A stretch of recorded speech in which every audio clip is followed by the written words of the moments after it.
Novel ini eksklusif gratis di channel Kak Farida dan juga di akun KBM dengan username Rival Sah Ramadan.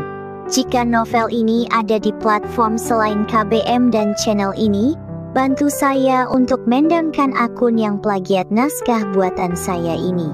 Jangan lupa dukung saya dan di akun KBM app saya. Subscribe, like, komen, dan share.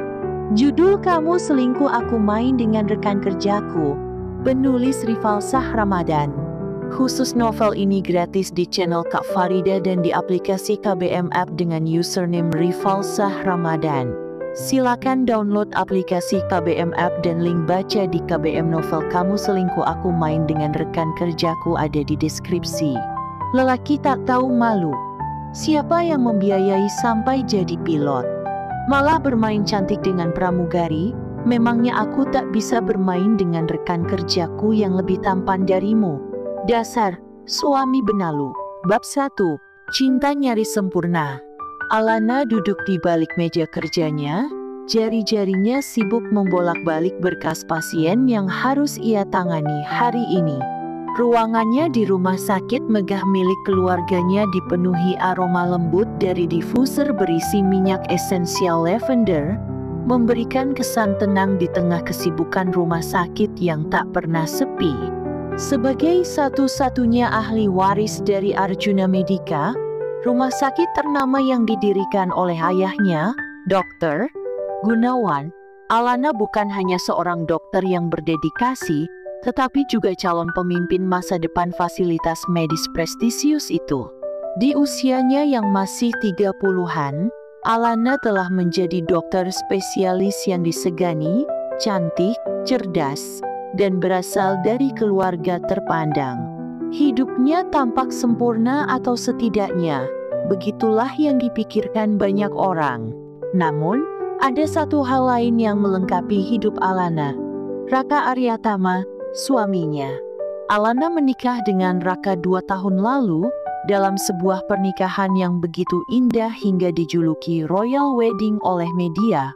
Raka bukan hanya seorang pilot maskapai penerbangan internasional yang sukses, tetapi juga pria yang selalu tahu cara membuatnya merasa dicintai. Dulu, sebelum menikah, Raka tak pernah kehabisan cara untuk mengejutkannya. Dari mengirim bunga ke rumah sakit setiap minggu, mengajak liburan dadakan, hingga membacakan puisi di hari ulang tahunnya, semua membuat Alana merasa seperti ratu dalam kisah dongeng. Bahkan setelah menikah, Raka tetap pria yang sama. Sayang, aku di Singapura hari ini, tapi aku pesan croissant favoritmu dari bakery kesukaanmu. Nanti kurir akan antar ke rumah sakit. Makan ya. Jangan sampai telat. Pesan suara Raka terdengar lembut di ponselnya tadi pagi. Alana tersenyum kecil saat mendengarnya. Di sela kesibukan Raka yang harus terbang ke berbagai negara, suaminya selalu memastikan ia tidak merasa sendirian. Bahkan ketika Raka sedang jauh, kehadirannya terasa begitu dekat. Sejak kecil, Alana sudah digembleng ayahnya untuk menjadi penerus rumah sakit keluarga. Ia tak hanya cerdas, tetapi juga berambisi besar untuk membawa Arjuna Medika ke level yang lebih tinggi. Berbagai inovasi mulai ia terapkan, dari teknologi medis terbaru hingga layanan pasien yang lebih humanis. Namun, ada harga yang harus dibayar untuk semua kesuksesan itu. Waktunya banyak tersita di rumah sakit. Begitu banyak pasien yang membutuhkan dirinya, begitu banyak keputusan yang harus ia buat setiap hari. Kadang, ia bertanya-tanya apakah pekerjaannya membuatnya menjadi istri yang kurang baik. Hari itu berlalu cepat. Pasien demi pasien ia tangani, rapat dengan tim rumah sakit berjalan lancar. Dan sebelum ia sadari, matahari sudah terbenam. Saat Alana tiba di rumahnya, sebuah villa mewah di kawasan elit Jakarta Selatan, aroma masakan yang lezat langsung menyambutnya. Raka berdiri di dapur dengan selemek yang melilit pinggangnya, sedang memasak sesuatu di wajan. Wow, aku pulang ke rumah dan suamiku berubah jadi chef. goda Alana, meletakkan tasnya di sofa. Raka menoleh tersenyum lebar. Dokter cantik sudah pulang. Aku masakin favoritmu, salmon dengan saus lemon butter. Alana tertawa kecil, berjalan mendekat dan melingkarkan tangannya ke pinggang Raka. Aku kangen kamu, bisiknya.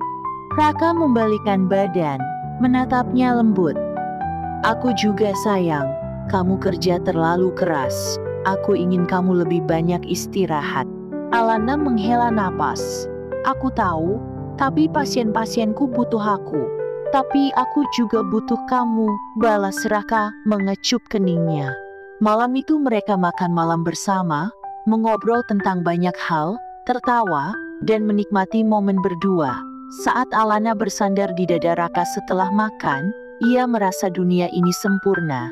Setelah makan malam, Alana duduk bersandar di sofa, menikmati segelas teh hangat sementara Raka duduk di sebelahnya, membelai lembut rambutnya.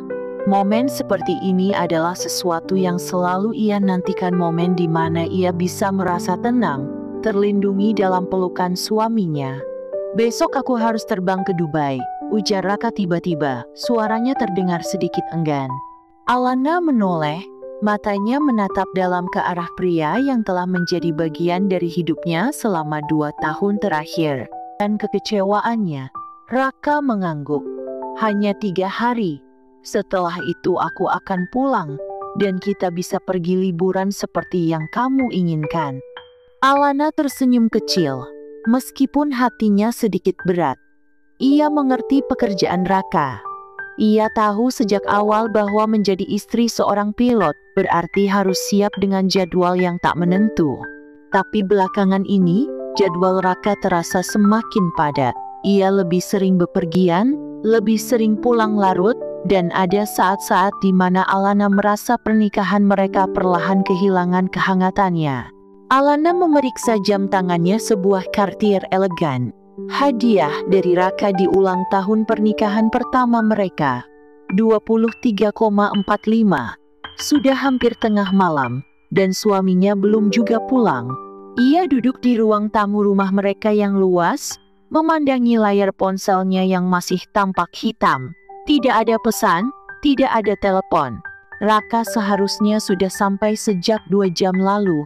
Dulu, suaminya selalu memberi kabar jika ada keterlambatan. Aku akan pulang telat, atau ada delay sedikit, tapi aku segera pulang. Namun, malam ini, tak ada satupun pesan masuk.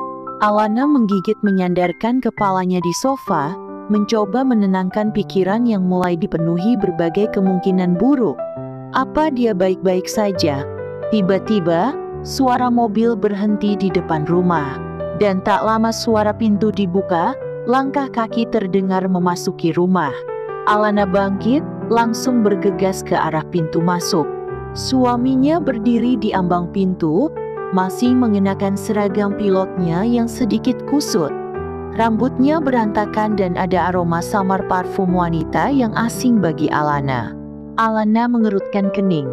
Kenapa baru pulang? Aku sudah menunggumu sejak tadi. Raka tampak terkejut melihat istrinya masih terjaga.